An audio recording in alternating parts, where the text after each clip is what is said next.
This meeting is being recorded. ওকে, তাহলে আজকে যারা উপস্থিত হয়েছেন অভিনন্দন, যারা উপস্থিত হন নাই তাদেরকে অগ্রিম অভিনন্দন। আজকে আমাদের আলোচনার ইস্যুটা হচ্ছে এনআই অ্যাক্ট বা নেগোশিয়েবল ইনস্ট্রুমেন্ট 1881। আমরা জানি যে এই এটা আমাদের ব্যাংকিং ইন্ডাস্ট্রির জন্য আমরা যে সমস্ত ডকুমেন্টস নিয়ে কাজ করি এর মধ্যে অন্যতম যে ইনস্ট্রুমেন্টগুলো নিয়ে কাজ করি তার মধ্যে হচ্ছে নেগোশিয়েবল ইনস্ট্রুমেন্ট অ্যাক্ট অন্যতম। Sorry, negotiable instrument. তার মধ্যে কি কি আছে? চেক আছে, প্রমিজারি নোট আছে। এইগুলো নিয়ে আমরা কাজ করি। যে এই যে আমরা draft, pay order, bank draft, cheque, তারপরে বিল অফ এক্সচেঞ্জ নিয়ে কাজ করি, প্রমিজারি নোট নিয়ে কাজ করি। আমরা কিন্তু জানি না যে এটা আসলে কোন আইনের দ্বারা আমরা এই কাজটা করতেছি। এই যে ডকুমেন্টারি গুলো আমরা ইউজ করি, চেক অনার করতেছি, চেক বাউন্স হচ্ছে, ডিজঅনার হচ্ছে, সবকিছুর নিয়ন্ত্রিত হয় এই আইনটার মাধ্যমে, অর্থাৎ নেগোশিয়েবল ইনস্ট্রুমেন্ট অ্যাক্ট 1881। তো আমরা এখানে প্রথমে আমি যেটা করেছি সেটার এই একটা অনেকবার অ্যামেন্ডমেন্ট হয়েছে। সেই অ্যামেন্ডমেন্ট হওয়ার পরে যে কয়টা এই আইনটাকে বেশ কয়েকটা চ্যাপ্টারে ভাগ করা হয়েছে। সেই কোন কোন কোন চ্যাপ্টারে কোন কোন ইস্যু, মানে শিরোনাম, এবং সেই শিরোনামের অধীনে sec- কত সেকশন থেকে কত নাম্বার সেকশন পর্যন্ত ওই শিরোনামের আন্ডারে, এই একটা টেবিল আমি আপনাদের জন্য করে দিছি। সেটা আমাদের আমাদের খুব পড়াশোনা করতে সুবিধা হবে। যেমন এক চ্যাপ্টার ওয়ানে কি কি আছে, প্রিলিমিনারি, অর্থাৎ সেকশন 1 থেকে 3 পর্যন্ত এই আপনার আইনের প্রাইমারি কিছু আলোচনা আছে। তার কারণ, উৎস, সংজ্ঞা, এই কি কিছু কথাবার্তা বলা আছে, এটা সবাই নিয়ে থাকে। এরপরে আপনার স্টেপ বাই স্টেপ চ্যাপ্টার 2-তে আছে দেখেন নোটস, বিল, চেক, এগুলো নিয়ে বিভিন্ন আলোচনা আছে, সংজ্ঞা সংজ্ঞা দেওয়া আছে। যেমন সেকশন 4 থেকে 25 পর্যন্ত, অর্থাৎ 4-এ সম্ভবত প্রমিজারি নোট, 5-এ বিল অফ এক্সচেঞ্জ, 6-এ চেক। এরকম ভাবে আপনি দেখবেন বিভিন্ন সংজ্ঞা, ধারা অনুযায়ী সংজ্ঞাগুলো দেওয়া আছে। তো এইটা আমরা একটু জাস্ট দেখবো, যদি কোনো কারণে আমাদের উপকার হয়, বিভিন্ন ক্ষেত্রে সেটা উপকার আসতে পারে। শুনতে পাচ্ছেন তো আপনারা, না? জি জি জি ভাই, শুনতে পাচ্ছি। তাহলে আমরা এই চারটা নিয়ে আর বেশি আলোচনা না করি, আমরা এখন চলে যাই আমাদের মূল আলোচনায়। আমরা দেখেন এই নেগোশিয়েবল ইনস্ট্রুমেন্টারে যদি সহজভাবে আমরা আলোচনা করতে যাই, বুঝতে চাই, ব্যাখ্যা করতে চাই, শব্দ এখানে দুইটা, একটা হচ্ছে নেগোশিয়েবল, একটা হচ্ছে ইনস্ট্রুমেন্ট। নেগোশিয়েবল মানে কি? নেগোশিয়েবল মানে হচ্ছে হস্তান্তরযোগ্য, অর্থাৎ ট্রান্সফারেবল, এক পার্সন থেকে আরেক পার্সন, একজন থেকে আরেকজনের কাছে ট্রান্সফারেবল। আর ইনস্ট্রুমেন্ট কি? ইনস্ট্রুমেন্ট হচ্ছে রিটেন ডকুমেন্ট। একটা রিটেন ডকুমেন্ট তার মানে হচ্ছে কোন একটা লিখিত দলিল যখন একজন থেকে আরেকজনের কাছে হস্তান্তর যোগ্যতা অর্জন করে, তখনই সেটা হচ্ছে ইনস্ট্রুমেন্ট, এবং এটা হচ্ছে এই আইনের দ্বারা যদি হয়। তাহলে দেখেন সংজ্ঞাটায় কি বলছে এখানে। এই এই এই সংজ্ঞাটা আমরা পড়বো এখানে। সংজ্ঞা, as per NI act 13, section article 13 কি বলছে? A negotiable instrument means a promissory note, bill of exchange or check payable either to order or to bearer। অর্থাৎ মানে কোনো একটা বিল অফ এক্সচেঞ্জ অথবা প্রমিজারি নোট অথবা চেক যখন কোনো বাহককে আহ, মানে প্রদান করা হয় বা প্রদান করার যোগ্য হয়, সেটাই হচ্ছে আপনার নেগোশিয়েবল ইনস্ট্রুমেন্ট। এই নেগোশিয়েবল ইনস্ট্রুমেন্ট এই সংজ্ঞার মধ্যে আমাদের কিন্তু অলরেডি অনেকগুলো পার্ট রয়ে গেছে। যেমন ধরেন, যদি প্রশ্ন আসে যে নেগোশিয়েবল ইনস্ট্রুমেন্ট কোনগুলো, এই সংজ্ঞার মধ্যে আছে দেখেন promissory note, bill of exchange, cheque. এই তিনটাও যদি লিখতে পারি, আরো আছে যেমন ব্যাংক ড্রাফটের অনেক সময় নেগোশিয়েবল ইনস্ট্রুমেন্টের আওতায়। তো আমরা কিন্তু এই এখান থেকে, এই সংজ্ঞাটার মধ্যে থেকে গুরুত্বপূর্ণ কোশ্চেন হচ্ছে নেগোশিয়েবল ইনস্ট্রুমেন্ট কোনগুলো, হোয়াট ইজ নেগোশিয়েবল ইনস্ট্রুমেন্ট, মানে এক্সাম্পল দাও। তারপর হচ্ছে নেগোশিয়েবল ইনস্ট্রুমেন্টের যদি আমি ফিচার বা ক্যারেক্টারিস্টিক যদি আমি আলোচনা করি, তাহলে আমরা সংজ্ঞা তো দেখছি এটা কি, ফ্রিলি ট্রান্সফারেবল। তারপরে বলছে negotiability confers absolute and good title on the transferee, must be written, অর্থাৎ এটা অবশ্যই রিটেন হতে হবে, ফ্রিলি ট্রান্সফারেবল হইতে হবে, এটার গুড টাইটেল থাকতে হবে, অর্থাৎ যাকে আপনি ট্রান্সফার করবেন তার নাম ওখানে থাকতে হবে। মাস্ট বি অ্যান আনকন্ডিশনাল, এটা অবশ্যই আনকন্ডিশনাল হইতে হবে। Must involve payment or certain sum of money only and nothing else, অর্থাৎ একটা নির্দিষ্ট অ্যামাউন্ট থাকতে হবে, একটা নির্দিষ্ট আপনি যে পেমেন্টটা করবেন একটা সার্টেন টাইম থাকতে হবে, তারপরে একটা নির্দিষ্ট ব্যক্তির উল্লেখ থাকতে হবে, তারপরে এখানে আপনার যে must bear the signature of its maker, অর্থাৎ এখানে যিনি আপনার এই চেকটা ইস্যু করবেন, নেগোশিয়েবল ইনস্ট্রুমেন্টটা ইস্যু করবেন, মেক করবেন, তার অবশ্যই সিগনেচার থাকতে হবে। ঠিক আছে, তারপরে হচ্ছে delivery of the instrument is essential. আর এই কিছু নেগোশিয়েবল ইনস্ট্রুমেন্টে স্টাম্পিং লাগে, যেমন ধরেন bill of exchange, bill of এক্সচেঞ্জে স্টাম্পিং লাগে, যেমন চেক বই কিন্তু স্টাম্প লাগে না। তো এখানে বলা আছে যদি স্টাম্প লাগে সেই স্টাম্পটা ইউজ হবে কোন আইনে, এটা হচ্ছে এই আইনের দ্বারা স্টাম্পিংটা হবে। তাহলে আমরা এখানে মূলত দুইটা জিনিস শিখলাম, তিনটা। নাম্বার ওয়ান হচ্ছে নেগোশিয়েবল ইনস্ট্রুমেন্টের সংজ্ঞাটা, দ্বিতীয়ত হচ্ছে নেগোশিয়েবল ইনস্ট্রুমেন্ট কি কি, তৃতীয়ত হচ্ছে নেগোশিয়েবল ইনস্ট্রুমেন্টের বৈশিষ্ট্য কি। তারপরে এখানে ওই কথাটা এখানে বলা আছে যে common types of negotiable instrument, যেটা একটু আগে বললাম, cheque, bill of exchange, promissory note, bank draft. তার মানে এই প্রশ্নটা অলরেডি আমরা আলোচনা হয়ে গেছে এবং আমাদের শিখা হয়ে গেছে। আশা করি এই প্রশ্নটা আপনারা কমন পাবেন এবং এটা আশা করি কারোই ভুল হবে না। তারপরে যদি যাই, এই যে নেগোশিয়েবল ইনস্ট্রুমেন্টের কি কিছু ফিচার, যেটা একটু আগে আমরা শর্টকাট আলোচনা করছি, এটা আমরা ওখানে আলোচনা হয়ে গেছে। এখন এই নেগোশিয়েবল ইনস্ট্রুমেন্টের মধ্যে এই যে promissory note, bill of exchange, তারপরে চেক, এগুলো নিয়ে আমরা একটু আস্তে আস্তে আলোচনা করব।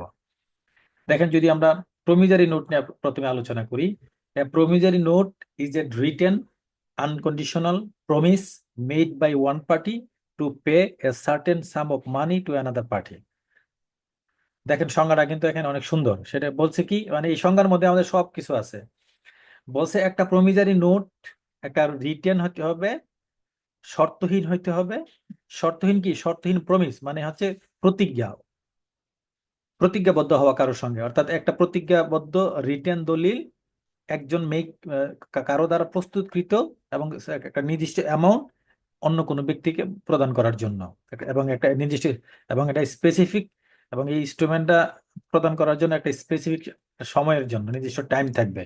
তার মানে আমরা যদি এই প্রমিজারি নোটকে যদি বলি যে তার ফিচার কি, বৈশিষ্ট্য কি, বা এখানে মানে উল্লেখযোগ্য বা এসেনশিয়াল এলিমেন্টস কি, তাহলে আমরা বলতে হবে এটা কি রিটেন, কি আনকন্ডিশনাল প্রমিস, এটা কি ও এক পার্টি, মানে এটার মধ্যে মানে ইনভলভ থাকে দুইটা পার্টি থাকবে, একটা মেক করবে, একটা মানে মেকার, একটা মানে আরেকটা হচ্ছে পেই। তারপরে থাকবে কি স্পেসিফিক টাইম থাকবে, স্পেসিফিক সার্টিন একটা অ্যামাউন্ট থাকবে। দেখেন এই সংজ্ঞার ভিতরে কিন্তু অনেক কিছু আমরা অনেকগুলো বৈশিষ্ট্য আমরা দেখতে পাইছি। এই বৈশিষ্ট্যগুলি দেখেন এখানে আবার আমি আলাদা করে আপনাদের এখানে দেওয়া আছে যে written documents, written promise, unconditional commitment, specific amount, তারপরে the specific name of the pay, অর্থাৎ যাকে পে করবো তার নাম থাকতে হবে। It must have a least two parties, এই যে একটু আগে বললাম দুইটা পার্টি থাকতে হবে, এবং payable two specific person on Bihar, অর্থাৎ নির্দিষ্ট একটা ব্যক্তিকে এটা প্রদান করতে হবে। তারপরে তাহলে আমরা কি করলাম যে এই প্রমিজারি নোট খুবই ইম্পর্টেন্ট, কিন্তু পরীক্ষাতে কিন্তু এই এনআই অ্যাক্টের থেকে অনেকগুলো কোশ্চেন আমরা পাবো, এবং অনেকগুলো কোশ্চেনের মধ্যে এই আমাদের বিল নেগোশিয়েবল ইনস্ট্রুমেন্ট গুলো কি, তার সংজ্ঞা, প্রমিজারি নোট কি, বিল অফ এক্সচেঞ্জ কি, এগুলি কিন্তু আসবে। খুব মানে কঠিন কিছু যে আসবে বিষয়টা কিন্তু এরকম না। তারপরে আমরা কি এটা কি পাইলাম, এই প্রমিজারি নোটের এলিমেন্টস গুলো কি। এবার আমরা যদি বলি যে তার ফিচার কি, একই জিনিস কিন্তু একটু ঘুরাই ফিরে লেখা আর কি। যেমন ফিচার হচ্ছে এই যেমন এখানে লিখছি যে এর ভিতরে টু পার্টিস, এখানে কিন্তু এটাই লিখছি যে ইনভলভস টু পার্টি, মেকার এবং payee. The maker promise to pay specific sum of money to the payee, এই একই জিনিস এখন আমরা ছিল। তারপরে feature can be transferred by endorsement. ঠিক, এখানে একটা বলা আছে যে এটা একটা বৈশিষ্ট্য যে এই প্রমিজারি নোটটা আপনি আরেকজনের কাছে ট্রান্সফার করতে পারবেন এন্ডোর্সমেন্টের মাধ্যমে। ঠিক আছে, মানে এন্ডোর্সমেন্ট যোগ্য বা ট্রান্সফারেবল বাই এন্ডোর্সমেন্ট, আমরা যেভাবেই বলি না কেন। এবার আমরা যদি যাই, প্রমিজারি নোট আমরা আলোচনা করলাম, এবার হচ্ছে বিল অফ এক্সচেঞ্জ। প্রভিজারি নোটের পরে যদি বিল অফ এক্সচেঞ্জ আছে, বিল অফ এক্সচেঞ্জের বা বাংলা হচ্ছে বিনিময় বিল। বিনিময় বিল মানেই বোঝা যাচ্ছে যে এটার মধ্যে দুইজনের মধ্যে একটা বিলের বিনিময় হবে। তাহলে দেখি, bill of exchange is an order written by one person. যিনি রিটেন করে তাকে বলা হয় drawer, directing another person the drawing, মানে আরেকজনকে রিকোয়েস্ট করে বা আদেশ করে, আর যাকে আদেশ করে তার নাম হচ্ছে drawee, to pay specific amount of মানি।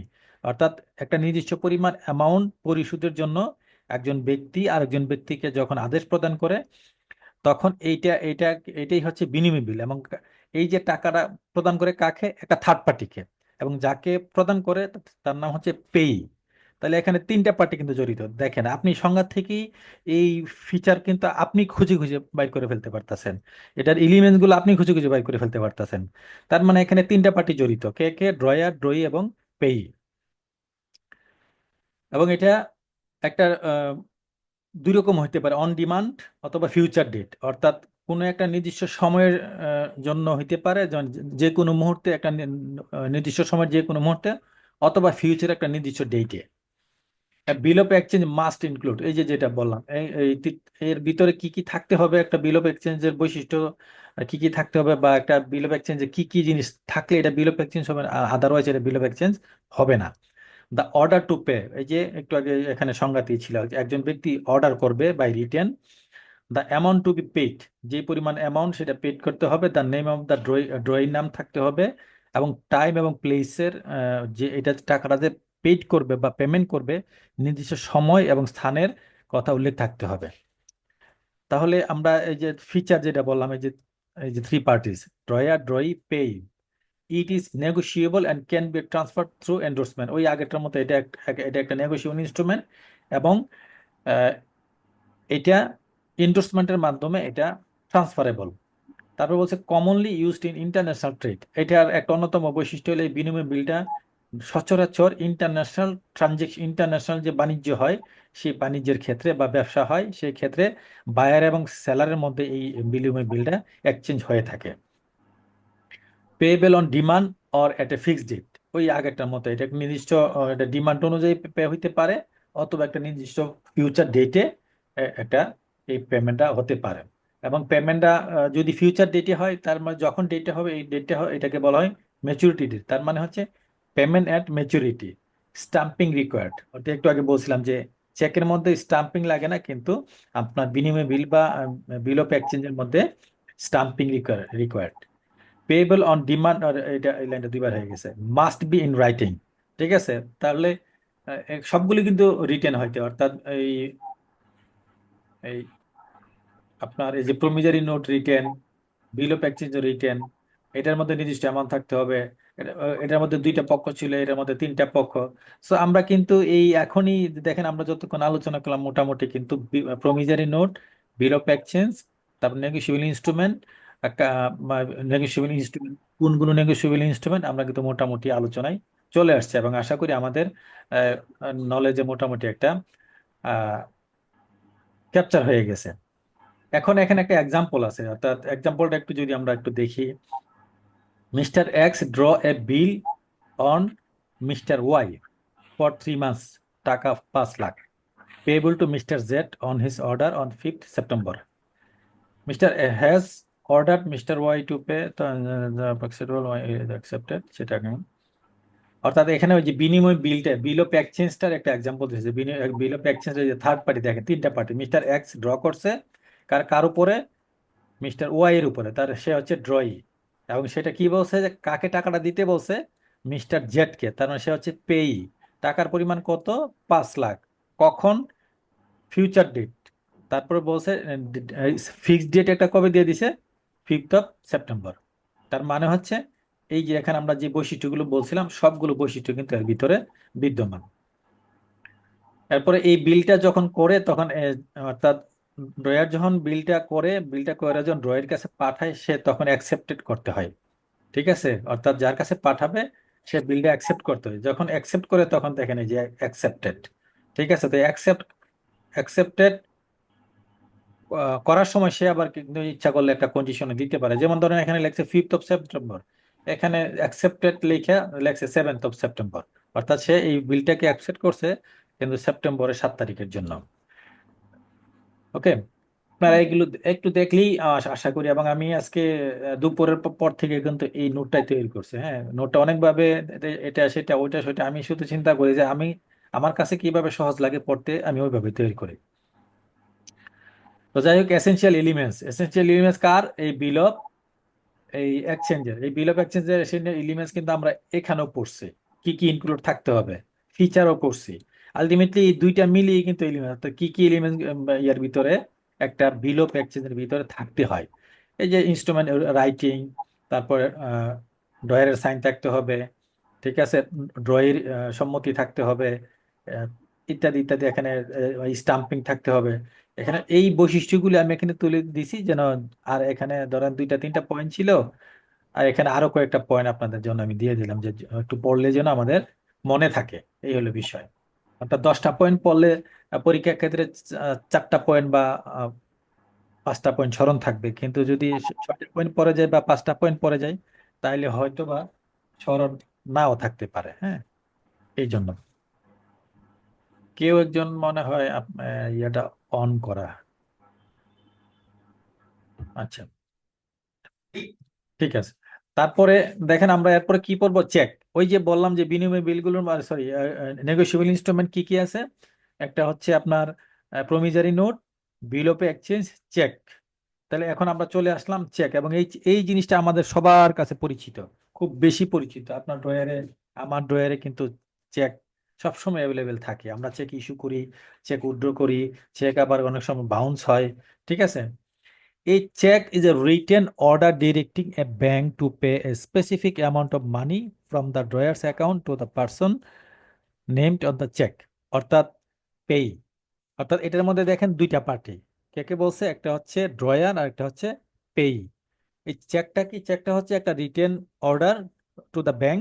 একটা ব্যাংকে আমি একটা অর্ডার করলাম, আদেশ দিলাম, হুকুম করলাম বা অনুরোধ করলাম, যাই বলি না কেন, একটা নির্দিষ্ট পরিমাণ অ্যামাউন্টকে, একটা অ্যামাউন্ট কোন একটা ব্যক্তিকে প্রদান করার জন্য। এটার এটার ফিচার কি? ক্যান বি ট্রান্সফার, ওই যে বাই এন্ডোর্সমেন্ট। এটাও আপনি এন্ডোর্সমেন্টের মাধ্যমে আমি যার নামে দিলাম তিনি আবার এটা আরেকজনকে এন্ডোর্স করে দিতে পারেন। তারপরে এটার আরেকটা ফিচার হচ্ছে কি, এই চেকের মধ্যে ভ্যালিড সিগনেচার থাকতে হবে। Can be either bearer or order. এটা হচ্ছে কি, এই ক্যান বি ইদার বিয়ারার অর্থাৎ payable to whoever holds the cheque, যিনি চেকটা বহন করে নিয়ে যায়, বাহক, ব্যাংক তাকেও দিতে পারে, অথবা অর্ডারের ভিত্তিতে স্পেসিফিক পার্সনকে, ওই যে এন্ডোর্সমেন্টের মাধ্যমে যদি বাহক অন্য কাউকে আপনার এন্ডোর্স করে দেয়, স্পেসিফিক কোনো ব্যক্তিকে দেয়, তখন সেটাও তারা আহ, অর্থ প্রদান করতে বাধ্য থাকে, বা ওই ব্যক্তিকে অর্থ প্রদান করে। আচ্ছা, আরেকটা জিনিস এখানে, এই যে বিআরআর বলতে আরেকটা জিনিস বলতে পারি। এক্সাম্পলটা ধরেন, আমরা অনেক সময় চেকের উপরে কিন্তু কারো নাম লিখি না, আমরা লিখি দিই ক্যাশ চেক। এই ক্যাশ চেকটা আপনি নিয়ে গেলেও আপনাকে দিতে বাধ্য, আমি নিয়ে গেলে আমাকে দিতে বাধ্য। আবার অনেক সময় আমরা চেকের উপর নাম লিখে দিই। আমার নাম মানে আমি একটা চেক ইস্যু করলাম, কোনো একজন ব্যক্তির নাম দিলাম, তখন কিন্তু অনেক ক্ষেত্রে ব্যাংক ওই স্পেসিফিক ব্যক্তিকে তারা অনেক সময় জাস্টিফাই করতে পারে। ঠিক আছে, বা জাস্টিফাই, ম্যাক্সিমাম টাইম জাস্টিফাই করে যে উনি এমক কিনা। যেমন উনি যদি কাস্টমার না হয়, অপরিচিত ব্যক্তি হয়, এবং চেকের অ্যামাউন্টটা যদি একটু বেশি হয়, তখন কিন্তু অনেক ব্যাংকে তার ন্যাশনাল আইডি চায়। ঠিক আছে। আচ্ছা, তারপর হচ্ছে আমরা আমরা কি দেখবো, এই যে চেক, চেক চেকের প্রকারভেদ, অর্থাৎ টাইপস অফ চেক। আমরা জানি যে বিভিন্ন ধরনের চেক আমরা দেখি, open cheque, cross cheque, bearer cheque, order cheque, post dated cheque, stale cheque, ante dated cheque. অনেক ধরনের চেক আমরা দেখি। ওই ওপেন চেক কি? ওপেন চেকে যে একটু আগে যেটা বললাম যে a cheque that is payable at the bank where it is drawn, মানে আমি নিয়ে গেলাম, আমাকে ব্যাংক টাকা দিয়ে দিল, ওপেন, এটা খোলা, শুধু ক্যাশ চেক লিখে দিলাম। ক্রস চেকটা কি? ক্রস চেকটা হচ্ছে একটা স্পেসিফিক করা, অর্থাৎ এই চেকের উপরে কোনো একটা দুইটা আড়াআড়ি করে দুইটা দাগ দিয়ে, ধরেন এখানে দুইটা দাগ দিয়ে চেকের কর্নারে দুইটা দাগ দিলি এটা বুঝে যে ক্রস চেক। এবং ক্রস চেকের একটা বৈশিষ্ট্য হলো যে এটা অ্যাকাউন্টে যায়। এই ক্রস চেক কিন্তু ক্যাশে লেনদেন হয় না। আরেকটা হচ্ছে যে এই মানে ক্রস চেক অনেক ধরনের হইতে পারে, মানে general crossing cheque, special crossing cheque. তো স্পেশাল আমরা একটু পরে আলোচনা আছে এটা নিয়ে, তখন আমরা আলোচনা করবো না। বিআরআর চেক তো বললাম যে বাহক চেক, যিনি নিয়ে যাবে, যিনি হোল্ড করবে চেকটা, তিনি হচ্ছে বাহক, তাকে সে চেক দিতে বাধ্য থাকে। পোস্ট ডেটেড চেক মানে কি? পোস্ট ডেট হচ্ছে cheque issue with a future date. অর্থাৎ পোস্ট ডেট আমরা জানি, পোস্ট ডেট মানে হচ্ছে আহ, আগামী কোনো একটা দিন, অর্থাৎ সামনের কোনো একটা দিনের যে ফিউচার একটা ডেট। হ্যাঁ, তাহলে পোস্ট ডেটেড মানে হচ্ছে যদি ভবিষ্যতের কোনো একটা নির্দিষ্ট ডেটের চেক ইস্যু করা থাকে। ধরুন আমি আজকে একটা চেক ইস্যু করলাম কিন্তু ডেট দিলাম আগামী 10 তারিখের, এটা হচ্ছে post dated cheque. Stale cheque কি? Stale cheque is a presented for payment after its validity period. অর্থাৎ স্টেল চেকটা নর্মালি, এখানে 3 মাস আছে, এটা নর্মালি 6 মাস। অর্থাৎ স্টেল চেকটা হচ্ছে বাসি চেক, যে যে চেকটা ব্যাংক থেকে মানে অনার হয় না, যে চেকটার ভ্যালিডিটি পিরিয়ড এক্সপায়ার্ড হয়ে গেছে। অর্থাৎ ধরেন 6 মাস আগে আমাকে একটা চেক ইস্যু করলো কেউ, এই চেকটা গতকালকেই এক্সপায়ার্ড হয়ে গেছে, অর্থাৎ গতকাল ছিল 6 মাসের লাস্ট ডেট। এইটা হচ্ছে স্টেল চেক। আজকে নিয়ে যদি আমি জমা দিই কিংবা আগামী 10 তারিখে জমা দিই, তখন কিন্তু ব্যাংক এটা অথরাইজ করবে না। তারপর বলছে কি ফিচার অফ চেক, অর্থাৎ এই যে চেক বললাম আমরা, এই চেকের বৈশিষ্ট্য কি? লাভ দিয়ে উঠছে, কে হঠাৎ করে সাউন্ড করে উঠলো? আচ্ছা, feature of cheque, the instrument must be in writing. ওই যে বললাম যে চেক অবশ্যই মাস্ট হইতে হবে, রাইটিং হইতে হবে, প্রিন্টেড হইতে হবে, তারপর এটার ড্রয়ারের সাইন থাকতে হবে। তারপরে the instrument must contain an order to pay which is express and unconditional. The amount of money to be paid must be certain. নির্দিষ্ট পরিমাণে থাকতে হবে, একটা ডেট থাকতে হবে। তার payment must be legal tender, money যে চেকের মাধ্যমে টাকা পেমেন্টটা করবে সেটা একটা লিগ্যাল টেন্ডার থাকতে হবে। A check may be payable to bearer or to order, but in either case must be payable on demand.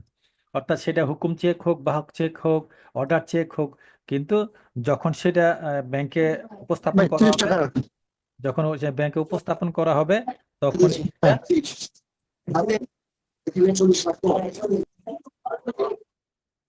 Suhel ভাই, তখনই এই চেকের টাকা পে করতে বাধ্য থাকবে। এই যে অ্যান্টি ডেটেড চেক একটু আগে বললাম, পোস্ট ডেটেড, এটার একটু মানে এক্সাম্পল সহ এখানে কথা বলা আছে, দেখেন। A check which bears a date prior to the date on which check is done is called antedated check. Example একটা দিছে, দেখেন। A check is a drawn on 10th April. Antedated check. একটু মনোযোগ দিয়ে শুনবেন, এবং এখান থেকে এই ছোট ছোট কোশ্চেনগুলো কিন্তু আসবে। ঠিক আছে? অ্যান্টিডেটেড চেক কোনটা? ধরেন আমি এই চেকটা 10 এপ্রিল লিখলাম, অর্থাৎ চেকটা ড্র করলাম, but bearing the date 5th April 22 is antedated cheque. অর্থাৎ আমি গতকালকে, আজকে ধরেন আজকে a check is drawn on 10th April but bearing the date 5th April. The banker can pay such check but should be presented for payment within a reasonable time. অর্থাৎ এই চেকটা হচ্ছে তার মানে হচ্ছে এরকম যে আমি চেকটা ড্র করলাম অর্থাৎ আজকে, কিন্তু ডেট উল্লেখ করলাম মানে আরো 2 দিন আগের। তার মানে কি, ধরেন আজকে গেছে 6 তারিখ, আমি যদি এই মাসের 1 তারিখের ডেট দিয়ে আজকে একটা চেক উপস্থাপন করি ব্যাংকে, ব্যাংকে তো এই চেকটা দিতে, চেকের টাকা দিতে বাধ্য, যদি সেটা নির্দিষ্ট টাইমের ভিতরে হয়। ঠিক আছে? তার মানে এখন 6 মাস যেহেতু হয় নাই, ব্যাংকিং আওয়ারে যদি হয়, চেকে যদি কোনো প্রকার ডিফেক্টস না থাকে, তাহলে এটা ব্যাংক এই টাকা প্রদান করতে বাধ্য। এটা হচ্ছে অ্যান্টিডেটেড, অর্থাৎ আমি যেই তারিখে প্রেজেন্ট করলাম চেকটা, তার আগে কোনো একটা ডেটে যদি চেকটার গায়ে সেই ডেটটা যদি থাকে, অর্থাৎ আমি যে ড্র করলাম চেকটা, সেই ড্র ডেটটা যদি আগের হয়, এটা হলো অ্যান্টিডেটেড। আর পোস্ট ডেটেড কি? পোস্ট ডেটেড হচ্ছে ঠিক তার উল্টাটা।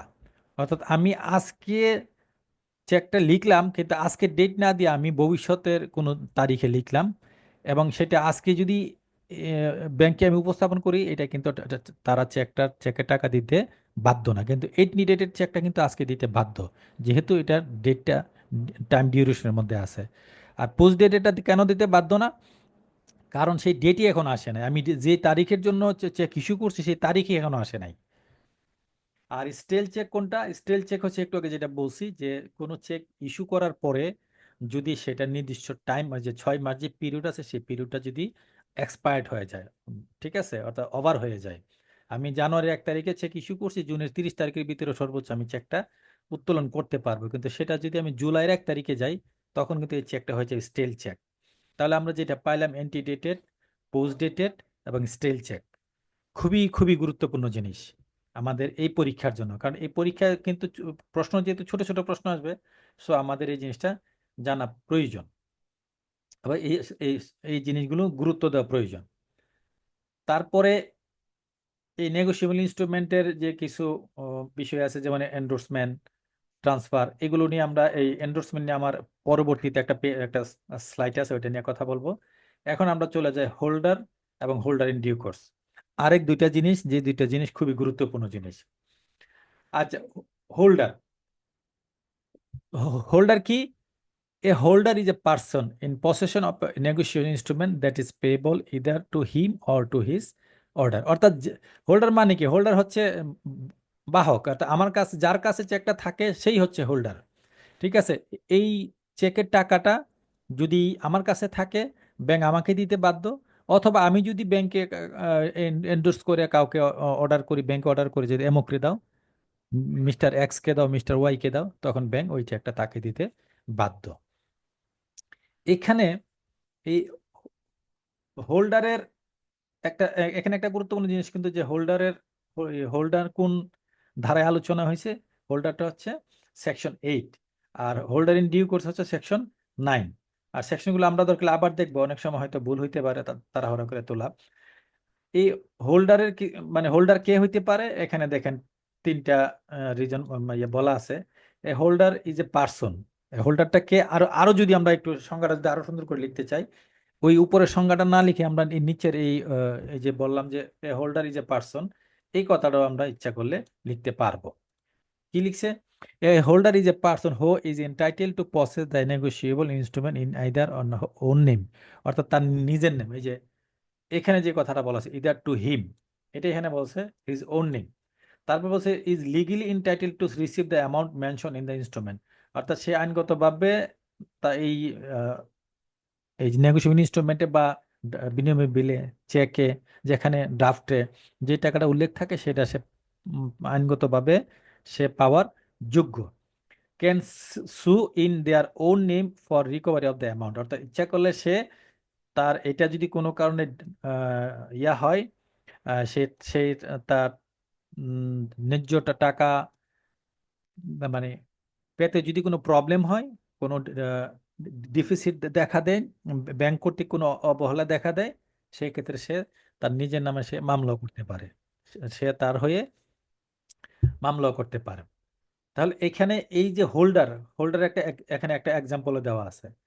ইফ এ দেখেন Mr A issue a cheque in favour of B, এবং B has the cheque in his possession and its title to receive payment, then B is the holder of the cheque, যে কথাটা বললাম। অর্থাৎ আমি আপনাকে একটা check, mister Suhel ভাইকে check দিলাম, এই মিস্টার সুহেল ভাই হচ্ছে এখানে হোল্ডার, সে আইনগত মানে এই হোল্ডার হওয়ার মানে আরেকটা কি বলছে, অর্থাৎ চেক ইন হিজ পসেশন, অর্থাৎ তার দখলে থাকতে হবে, ঠিক আছে, এবং সেই দখলে থাকবে, এবং এই চেকের যে পেমেন্টটা সেটা পাবে, এটা হচ্ছে হোল্ডার।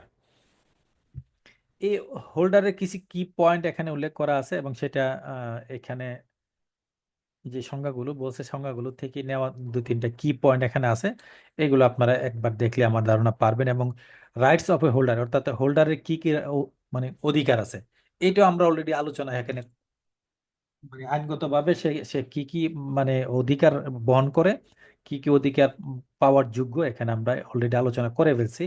এখানে একটা আরেকটু ভাবে এখানে যেহেতু সংজ্ঞা, বৈশিষ্ট্য, এক্সাম্পলের ভিতরে আলাদা আলাদা আমরা খুঁজে খুঁজে বাইর করছি, এখানে যদি পরীক্ষায় আসে যে write down the rights of holder, তাহলে আমরা কি লিখবো এখানে, আমরা এখানে স্পেসিফিক ভাবে কয়েকটা পয়েন্ট উল্লেখ করে দিছি।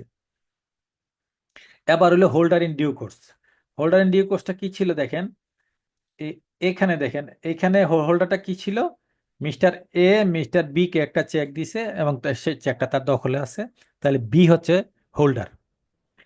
এরপর এখানে বলছে কি হোল্ডার ইন ডিউ কোর্স, মানে হোল্ডার ইন ডিউ কোর্স মানে কি যথাসময়ে বাহক, অর্থাৎ যেই মুহূর্তে পেমেন্টটা হবে সেই মুহূর্তে যার কাছে চেকটা থাকে সেই হচ্ছে হোল্ডার ইন ডিউ কোর্স। ঠিক আছে, অর্থাৎ সেই মুহূর্তে ব্যাংক এই পেমেন্টটা কাকে দিবে, হোল্ডার ইন ডিউ কোর্সকে, অর্থাৎ যথাসময়ে যার ওই সময় ওই মুহূর্তে চেকটা যার কাছে থাকবে, যে চেকটা উপস্থাপন করবে, ব্যাংক তাকেই চেকের যে টাকাটা দিবে। কিভাবে দিবে, এটা গুড ফেটে দিবে। এইটা হচ্ছে হোল্ডার ইন ডিউ কোর্স। ধরেন আমি যদি একটা এক্সাম্পল দিই, সেটা হচ্ছে এরকম, এক্সাম্পলটা এখানে আছে কিনা আমি একটু দেখি।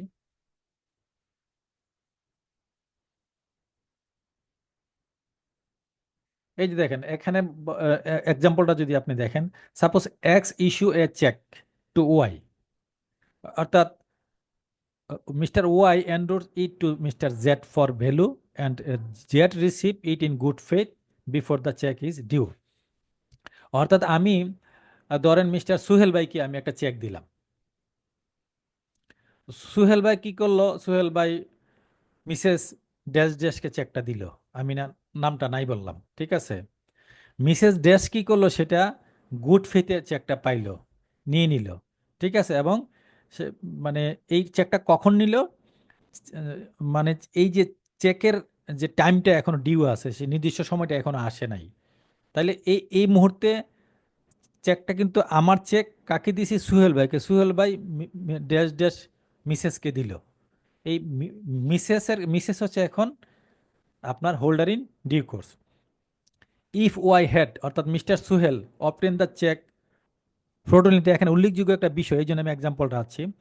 মিস্টার সুহেল সাহেব যদি এই চেকটা ফ্রডের মাধ্যমে, মানে কোনো একটা ফ্রডুলেন্ট অ্যাক্টিভিটির মাধ্যমে চেকটা রিসিভ করে থাকে ফ্রম মিস্টার এক্স, অর্থাৎ আমার কাছ থেকে, জেড অর্থাৎ Mrs Z, Mrs dash dash Mrs R, ঠিক আছে, is still protected and can claim the payment from x.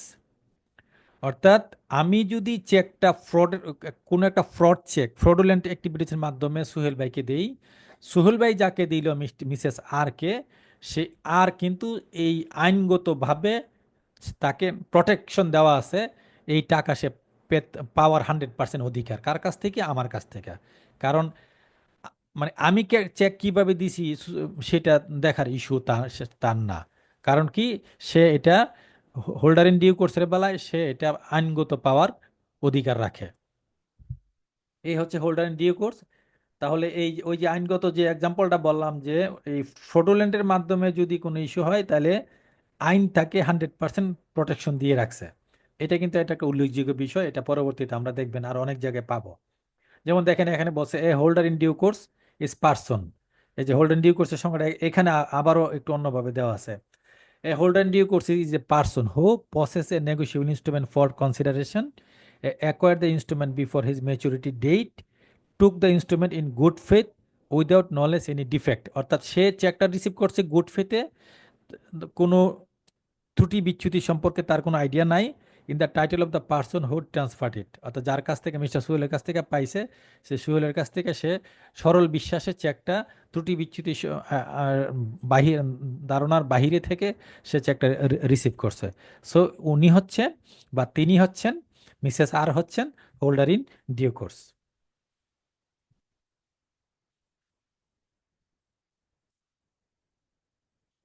এই যে বললাম যে দেখবেন অনেক জায়গায় আছে বিষয়টা, এই যে হোল্ডার ইন রাইটস, দুনিয়াতে এক্সাম্পলের অফ পড়ে গেছে।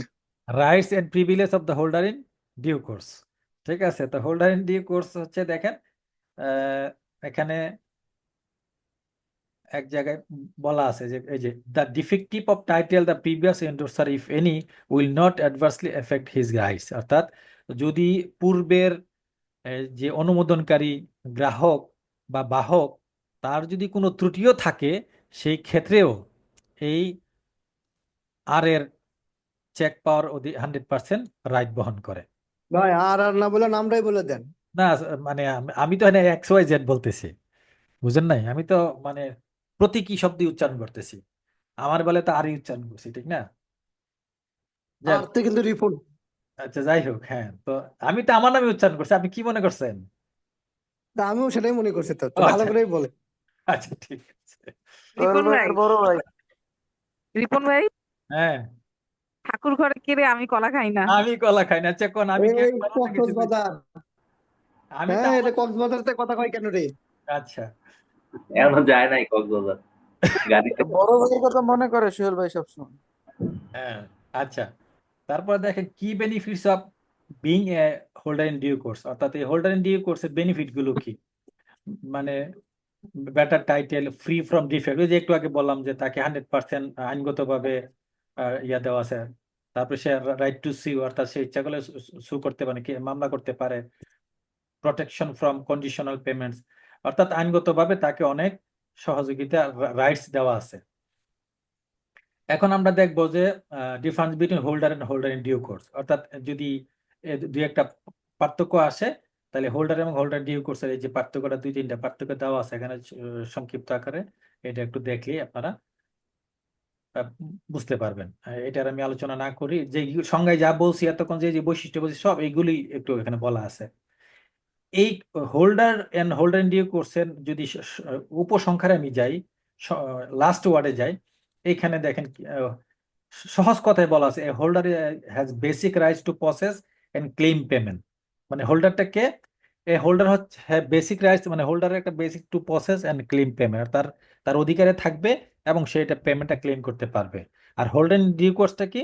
Holder in due course enjoy stronger legal protection. এই যে এই দুইটার পার্থক্যটা হচ্ছে মূল এখানে। A holder in due course enjoy stronger legal protection ensuring payment despite prior defects, অর্থাৎ আপনার ডিফেক্ট থাকুক, যাই থাকুক, ফ্রডুলেন্ট অ্যাক্টিভিটিস থাকুক, সকল ক্ষেত্রে এখানে তাকে আলাদা লিগেল প্রোটেকশন দেওয়া আছে। তারপরে আমরা যাই এখানে কয়েকটা জিনিস আছে, যেমন লাইবিলিটি অফ পার্টিস ইনভলভ, অর্থাৎ এই যে বিল অফ সরি, যে নেগোসিয়েবল ইনস্ট্রুমেন্টের যে বিভিন্ন পার্টিগুলো আছে তাদের লাইবিলিটি কথা এখানে কি বলা আছে। The maker of a promissory note, the drawer of a bill of exchange and the drawer of a cheque are primary liable for payment. তাইলে অর্থাৎ এই লাইনটাও কিন্তু খুবই গুরুত্বপূর্ণ একটা লাইন, অর্থাৎ আমি এখানে একটা মাল্টিপল চয়েস আসতে পারে, এখানে একটা এক কথায় উত্তর আসতে পারে, মানে সংক্ষিপ্ত শর্ট কোশ্চেন আসতে পারে যে প্রমিসারের নোটের ক্ষেত্রে লাইবল কে, বা কিংবা বিল অফ এক্সচেঞ্জের বেলায় লাইবল কে, কিংবা চেকের মানি পেয়েবলের বেলায় বা চেকে উল্লিখিত যে মানে মানে ইয়া থাকে, অ্যামাউন্ট থাকে, সেটার জন্য, সেটা পেমেন্ট করার জন্য লাইবল কে। ঠিক আছে। তারপর দেখেন ডিজনার অফ নেগোশিয়েবল ইনস্ট্রুমেন্ট, যদি এই যে ডিজনার নিয়ে, তাহলে আমাদের এখানে কি বলছে আমরা একটু দেখি। When a negotiable instrument is not honored by the person liable to make payment, the instrument is said to be dishonored. অর্থাৎ এখানে সংজ্ঞাটা লিখছে আর কি, যে যখন কোনো একটা নেগোশিয়েবল ইনস্ট্রুমেন্ট অনার না হয়, is not honoured by the person liable to make, অর্থাৎ যিনি ইনস্ট্রুমেন্টটা, অর্থাৎ একটা চেক দিলাম, আমি সোহেল ভাইকে দিলাম, সোহেল ভাইয়ের এই চেকটা দেওয়া আমার অ্যাকাউন্ট থেকে যাওয়ার কথা ছিল, অর্থাৎ তাকে পেমেন্ট করার জন্য লাইবল আমি, কিন্তু আমি সেটা, যেহেতু আমার অ্যাকাউন্টে ইনসাফিসিয়েন্ট ফান্ড, সেজন্য এটা পেমেন্টটা হয় নাই, এটা হচ্ছে চেক ডিজনার। তারপর a notice of dishonour must be given by the holder to the relevant parties, drawer endorser to initial any legal. অর্থাৎ এখানে বলছে, অর্থাৎ এই যদি আগে এরকম কোনো ইয়া থাকে, ডিজনার কোন সম্ভাবনা থাকে, তাকে অবশ্যই ড্রয়ার অথবা এন্ডোর্সার, অর্থাৎ যিনি চেকটা ড্র করবেন অথবা যিনি এন্ডোর্স করবেন, সে আগে থেকে ব্যাংক অথবা যে পার্টিকে চেকটা দিছে তাকে ইনফর্ম করে রাখতে হবে। এটা অনেক বড় একটা অপরাধ, এই যে চেক ডিজনার হওয়া। Dishonour of a cheque can lead to legal penalties, এই যে যেটা বলতেছিলাম, dishonour of a cheque can lead to legal penalties including imprisonment or fines, specially if the dishonour to due to the drawer's fault. ঠিক আছে, insufficient fund, অর্থাৎ এটা অনেক সময় অনেক বড় লিগেল অ্যাকশন হয়ে যায়, জরিমানা হয়ে যায়, পেনাল্টি, এটা আমরা জানি। এবং এই এই সমস্ত ঘটনাগুলো কখন হয়? যখন যিনি ড্র করবে চেকটা, যিনি চেকের টাকা দিতে বাধ্য, ওনার মনে যদি কোনো প্রকার দুর্বিসন্ধি থাকে, ফ্রড করার কোনো চিন্তা ভাবনা থাকে, তখন এই কাজটা তারা করে থাকে। তারপর হচ্ছে নোটিং অ্যান্ড প্রটেস্ট। এটা কি? Noting refers to the process of recording the dishonour of an instrument by the holder. The instrument is marked with a noted or dishonour stamp.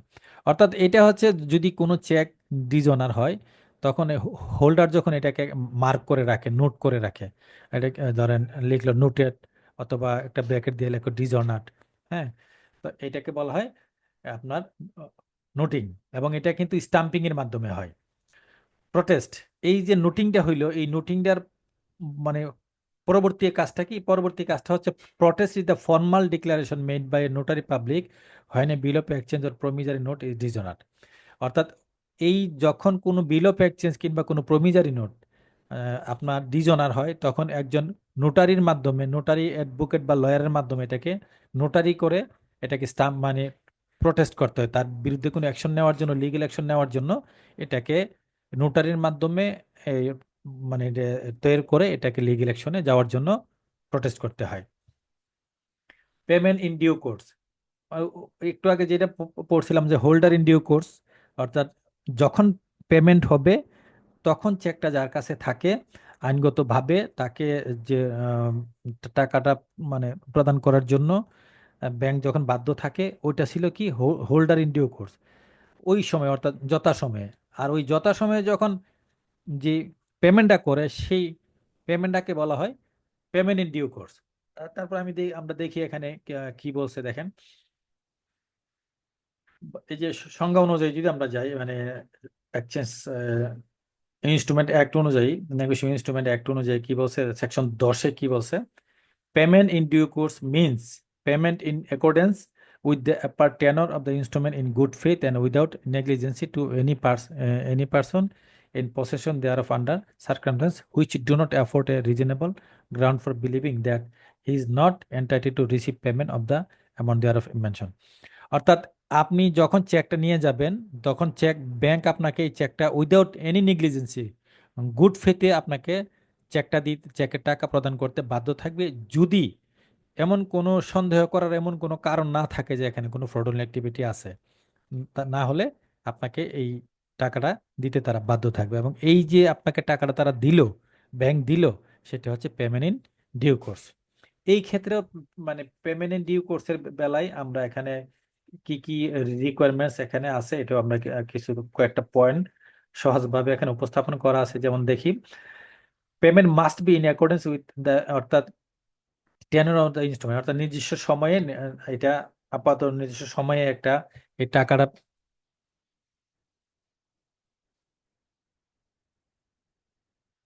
Payment করতে হবে। Payment must be paid in good faith, এই যে সরল বিশ্বাসে দিতে হবে, without negligence, কোনো প্রকার নেগলিজেন্সি ব্যতীত টাকা প্রদান করতে হবে।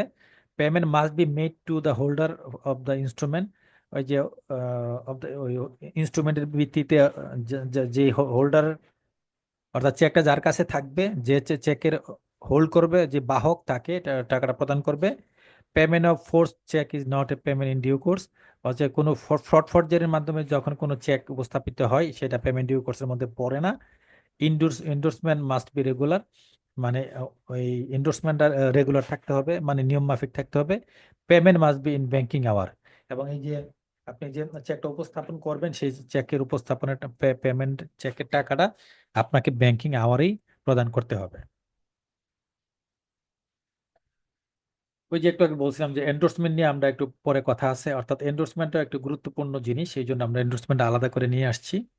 এন্ডোর্সমেন্ট মানে কি? এন্ডোর্সমেন্ট মানে হচ্ছে অনুমোদন, ঠিক আছে, একজনকে অনুমোদন দেওয়া।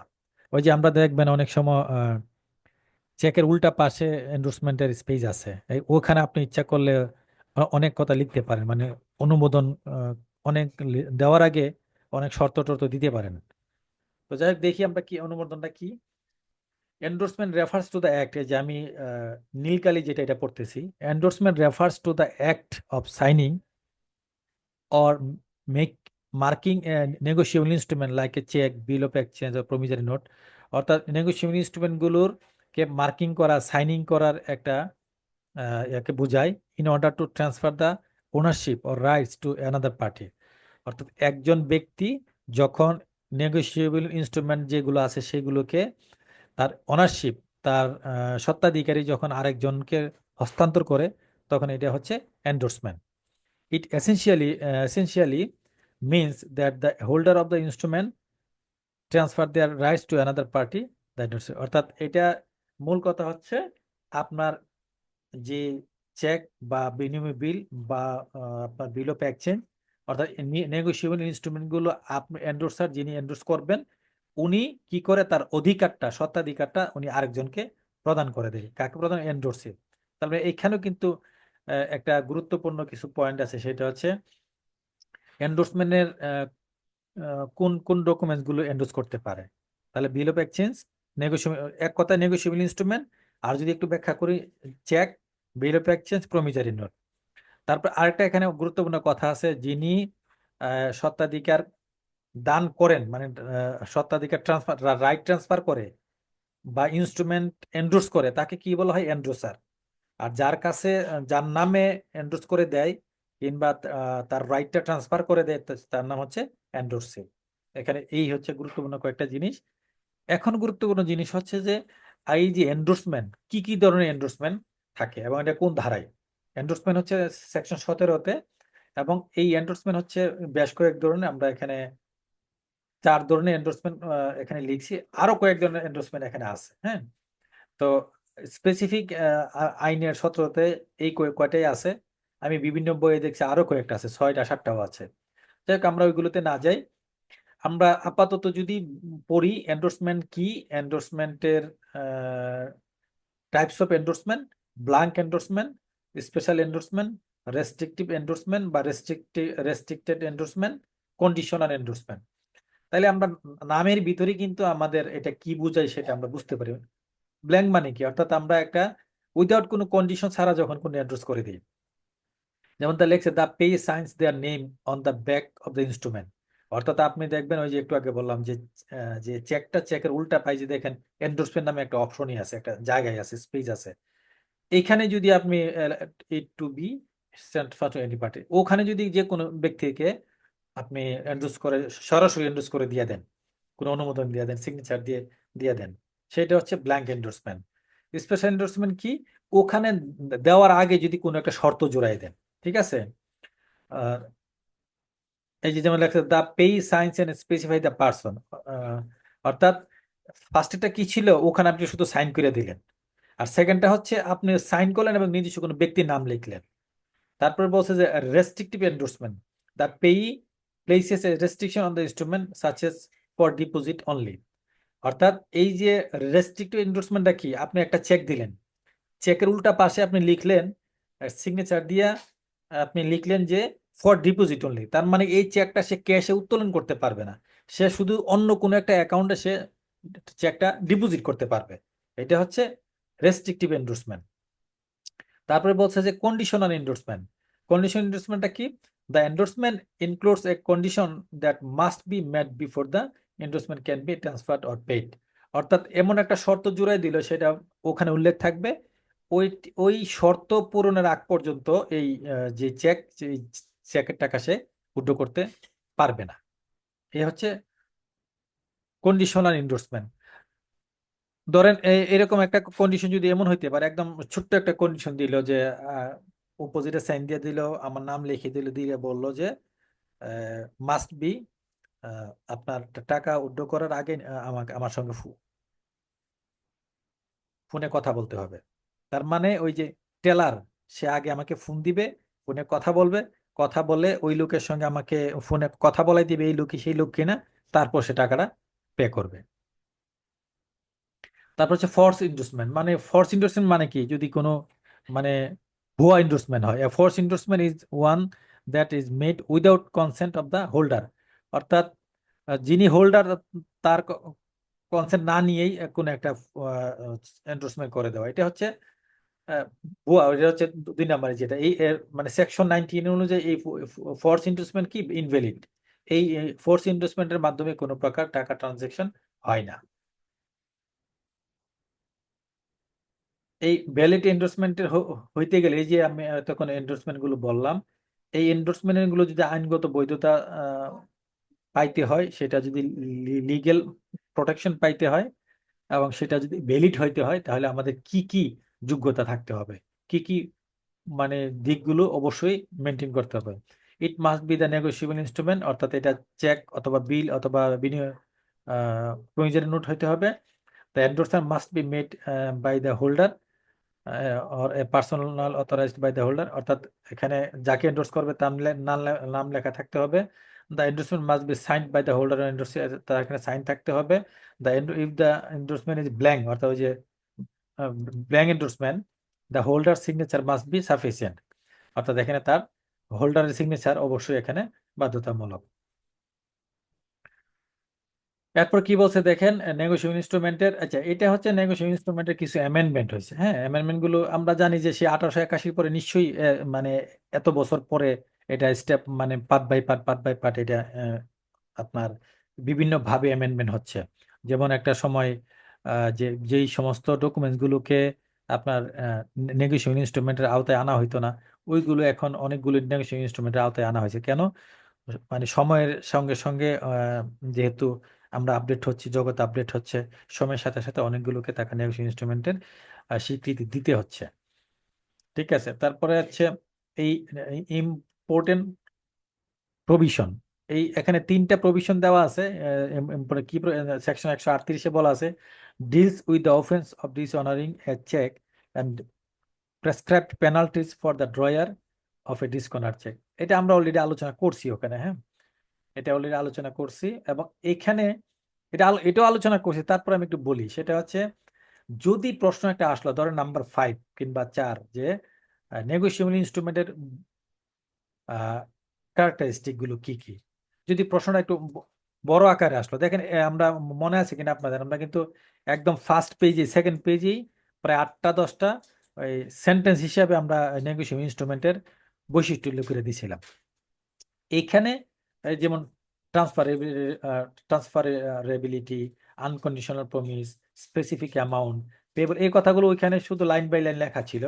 এখানে ভিতরে একটা লাইন করে লেখা আছে। কেন লেখা আছে? যদি কোনো কারণে প্রশ্নটা একটু আপনারা একটু বড় করে লিখতে চান, যদি নাম্বারটা একটু বেশি থাকে, তখন যেন আপনার লিখতে, এই পয়েন্টগুলো কিন্তু ওখানে আছে। ঠিক আছে, দেখবেন যে এই একই পয়েন্ট। এখানে হচ্ছে অ্যাডভান্টেজ অফ নেগোশিয়েবল ইনস্ট্রুমেন্ট। যেহেতু আমরা শুধু নেগোশিয়েবল ইনস্ট্রুমেন্টে আজকে আলোচনা, তাহলে তার সংজ্ঞা দেখলাম, তার বৈশিষ্ট্য দেখলাম অনেকভাবে, একটু আগে শুধু সেন্টেন্স আকারে, তারপর একটা এখানে দেখলাম যে পয়েন্ট আকারে।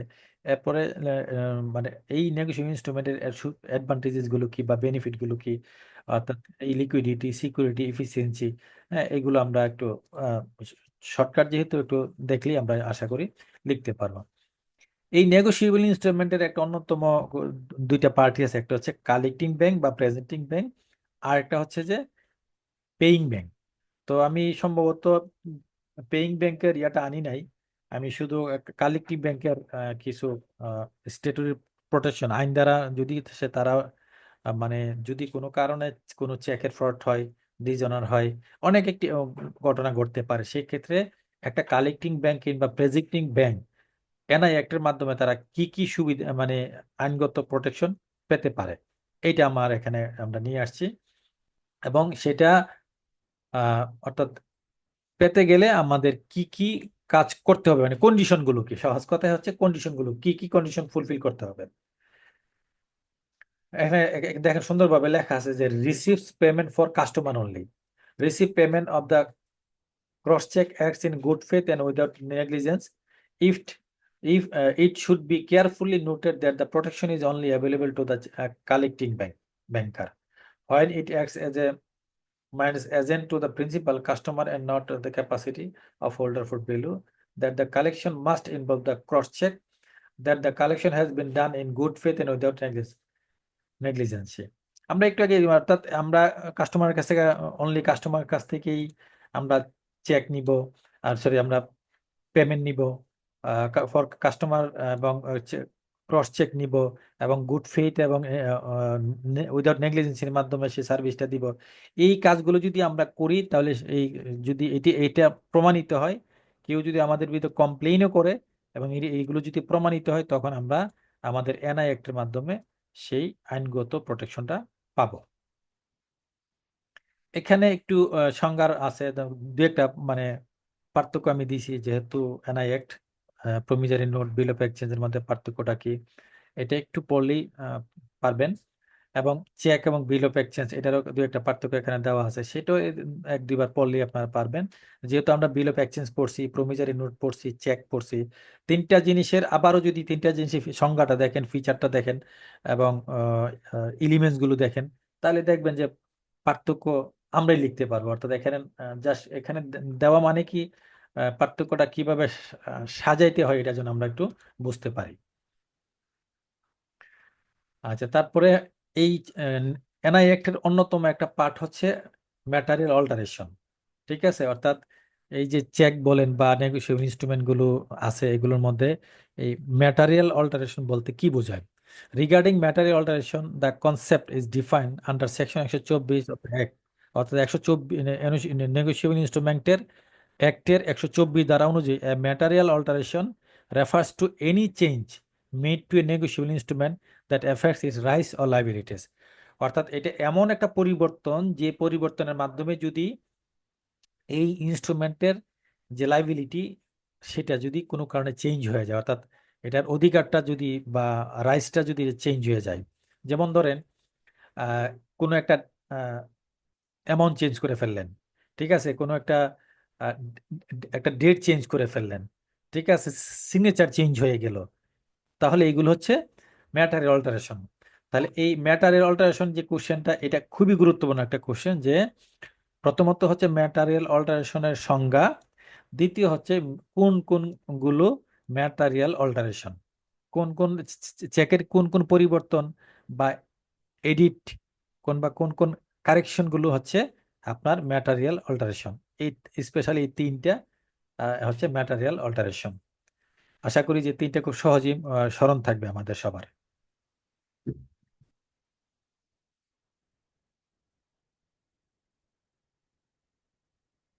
ওকে, তারপরে হচ্ছে স্ট্যাটুটরি প্রোটেকশন, আইনগত প্রোটেকশন, যেটা অর্থাৎ ওই যে একটু আগে যেটা বলছিলাম, যে পেইং ব্যাংক বা কালেক্টিং ব্যাংক যে স্ট্যাটুটরি প্রোটেকশন পাবে, বা হোল্ডার ইন ডিউ কোর্স যে স্ট্যাটুটরি প্রোটেকশন বা লিগ্যাল প্রোটেকশন পাবে, সেটা সেকশন 131 অনুযায়ী। A banker who has in good faith and without negligence receive payment for a customer of a check cross generally or especially to himself shall not, in case the title of the check proves defective, incur any liability or the true owner of the check by reason only of having received such payment.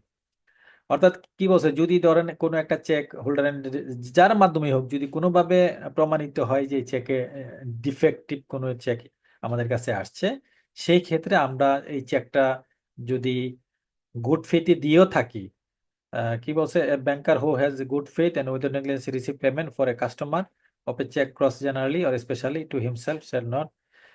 অর্থাৎ আমরা সেই ক্ষেত্রে, আমরা ব্যাংকার যদি ওই চেকে প্রমাণিত হয় যে আমরা গুড ফেথে দিয়ে দিছি, সরল বিশ্বাসে কাস্টমারকে দিয়ে দিছি, সেই ক্ষেত্রে আমরা কাস্টমার আইন অনুযায়ী আমরা সেটা স্ট্যাটুটরি প্রোটেকশন পাবো। এবং সেই স্ট্যাটুটরি প্রোটেকশন ফুলফিল মানে প্রোটেকশন পাওয়ার জন্য যে কন্ডিশনগুলো, যে শর্তগুলো আমাদের পালন করতে হয়, এটা হচ্ছে এই শর্তগুলো এখানে সংজ্ঞার মধ্যেই আছে। তারপরে দেখেন receive payment for customer only, যেটা একটু আগে বলছিলাম, এই যে এখানে উল্লেখ করা ছিল, মনে হয় একটু আগে কোথায় যেন উল্লেখ করা ছিল, এই যে এখানে যেগুলো ছিল।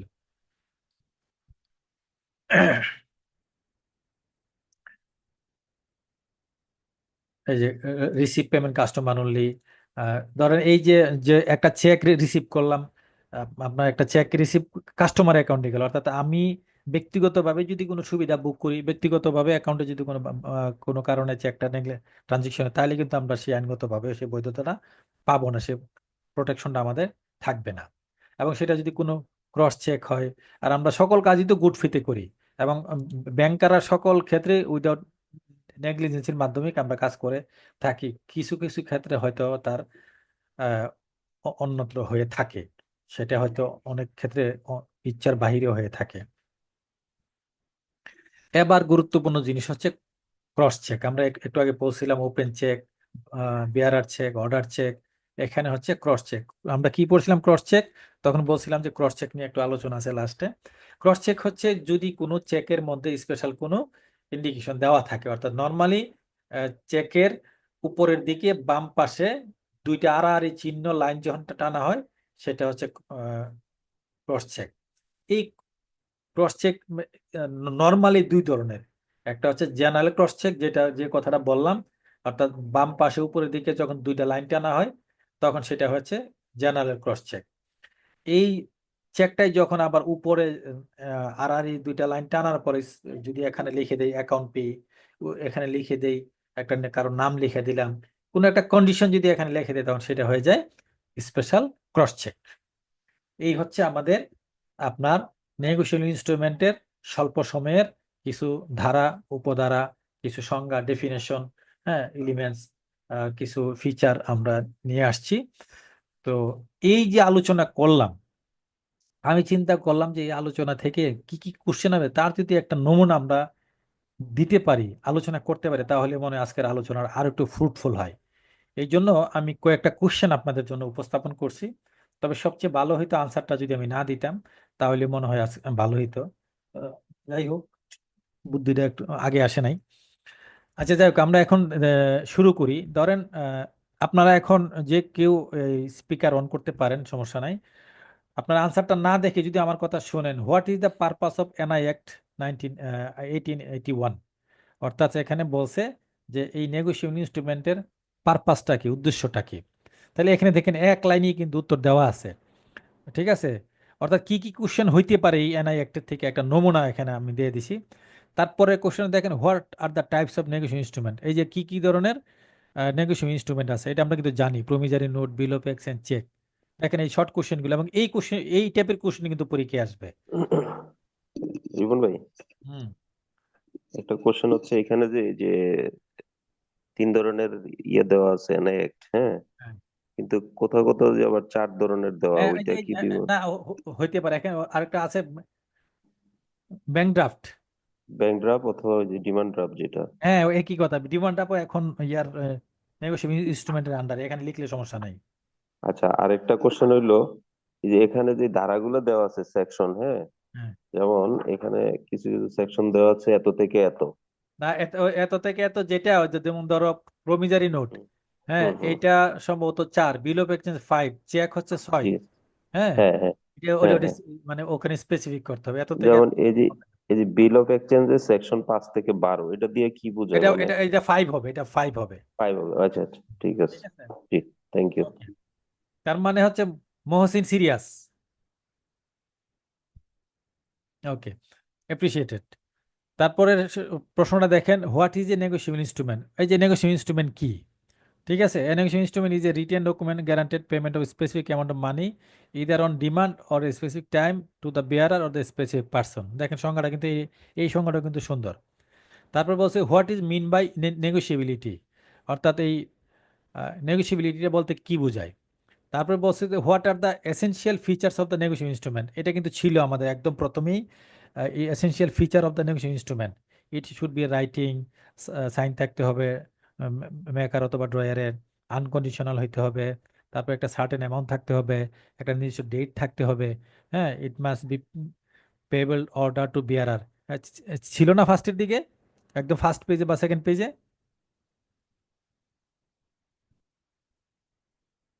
আপনারা এখন মানে ইয়া করেন, সবাইকে ইয়া করেন, হ্যাঁ, কিছু বলেন। এখন তো আমাদের আলোচনা শেষ, এখন কিন্তু আমরা প্রশ্ন কি কি আসতে পারে এগুলো নিয়ে কথা বলতেছি, ঠিক আছে। আচ্ছা, তারপরের প্রশ্নটা দেখেন কি বলছে, মানে হোয়াট ইজ প্রমিজারি নোট। তো এইটাও কিন্তু আমরা ওই সংজ্ঞাতে কিন্তু দেখছি, সংজ্ঞাতে আমরা পড়ছি। আর এটা হচ্ছে কি কি কোশ্চেন, কি কি টাইপের কোশ্চেন আসতে পারে, অনেকের মনে এই ধরনের জিনিসগুলো মানে উকি ঝুঁকি দিচ্ছে যে প্রশ্ন কি হবে, প্রশ্ন কি হবে, ঠিক আছে। তো শর্ট কোশ্চেন কিন্তু এইগুলোই। তারপরে দেখেন দেখেন মানে প্রশ্ন পরের সংখ্যাটা কি, what is bill of exchange. তাহলে আপনি কিন্তু অনেকগুলো কোশ্চেন এখান থেকে আমরা ওই যখন পড়ছিলাম তখন কিন্তু বলছিলাম যে কি কি কোশ্চেন হইতে পারে। তারপরে দেখেন যে what are the parties involve in bill of exchange, এটাও কিন্তু আমরা ওখানে আলোচনা করছিলাম যে একটা বিল অফ এক্সচেঞ্জে কয়টা পার্টি, তাদের নাম কি। তারপর হচ্ছে হোয়াট ইজ চেক, চেক কি, তারপরে what are the types of cheque, এই যে এটাও কিন্তু আমরা পড়ছি, bearer cheque, order cheque, cross cheque, ante cheque, ঠিক আছে। তারপর হচ্ছে what is the punishment for dishonour of a cheque under NI act, এই আন্ডার 100, এই ধারার আন্ডারে তার কি শাস্তি হইতে পারে সেটা এখানে উল্লেখ করা আছে। তারপরে বলা আছে যে what are the legal steps to take after a cheque is dishonoured. আমরা কোন মানে এটা হচ্ছে শাস্তি, আর একটা হচ্ছে আমরা লিগেলি কি অ্যাকশনের দিকে যাইতে পারি, ঠিক আছে। তাকে 30 দিনের ভিতরে তাকে একটা লিগেল নোটিশ ইস্যু করতে হবে। If no payment is made within 15 days file a complaint the court, অর্থাৎ পরবর্তী 30 দিনের মধ্যে তার বিরুদ্ধে মামলা করতে পারি। তারপরে বলছে what is in endorsement in negotiation instrument, ওই যে অর্থাৎ এটা যে কি জানতে চাইছে, নেগোশিয়েশন ইনস্ট্রুমেন্টের একটা শর্ট সংজ্ঞা আমরা একটু আগে আলোচনা করছি। তারপরে এখানে difference between holder and holder due course.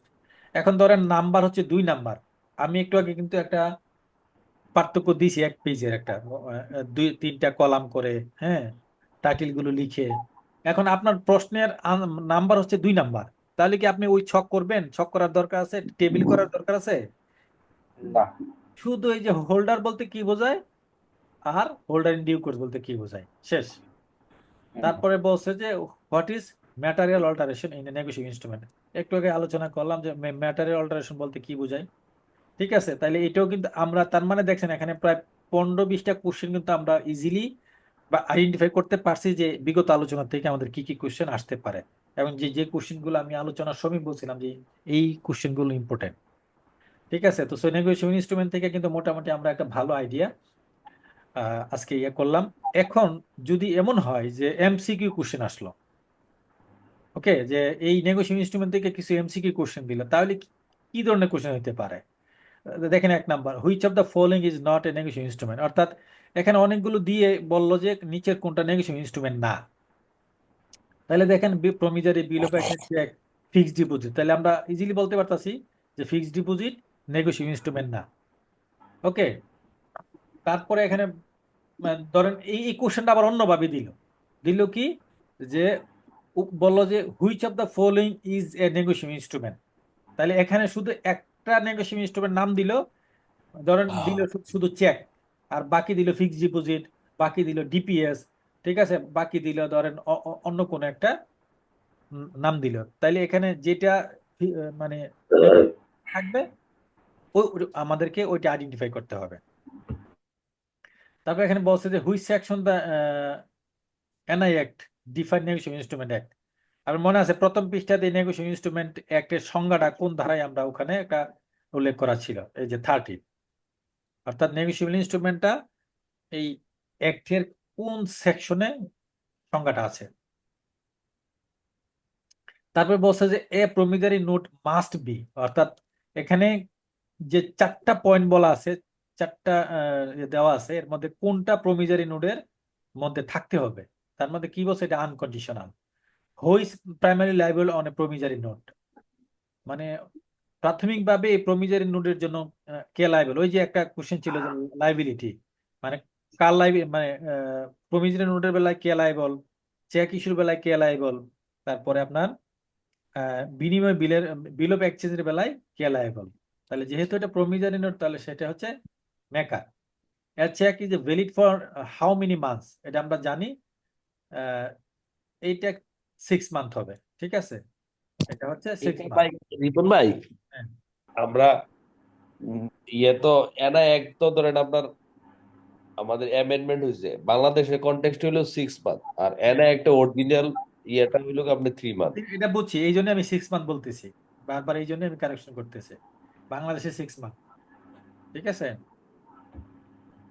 তাহলে এইভাবে দেখেন এখানে আরো কিছু কোশ্চেন, যেমন which of the following types of cheque can not be endorsed, অর্থাৎ কোন ধরনের চেক এন্ডোর্সের দরকার নাই, মানে চেক ক্যান নট বি মানে এন্ডোর্স করা যায় না। কোনটা বলছে, অ্যাকাউন্ট পে চেক।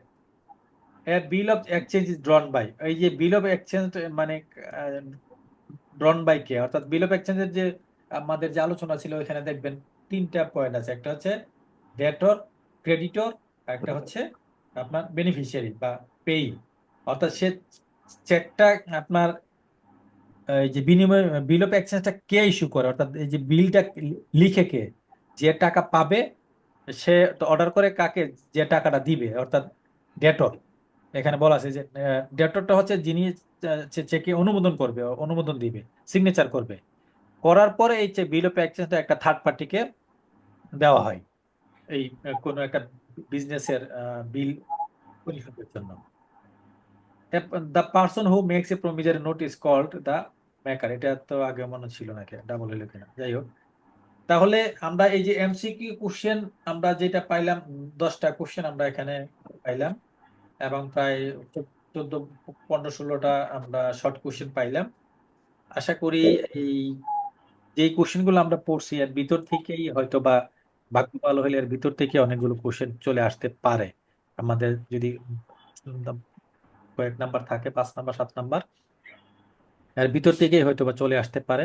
এবং আমরা যেহেতু এমআই অ্যাক্টে এত ডিটেলসে আলোচনা হবে না বা প্রশ্ন কঠিন হবে না, আমি আশা করি আজকের এই আলোচনার বাহিরে কোনো কোশ্চেন থাকার কথা না।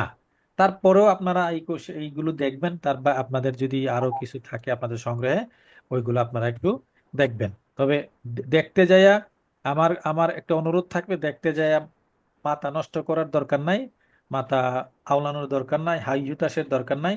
স্টেপ বাই স্টেপ দেখেন, তাহলে দেখবেন যে অনেক কিছু সহজ মনে হবে। আগে আজকের আলোচনাটা আপনারা এই শীটটা পড়েন।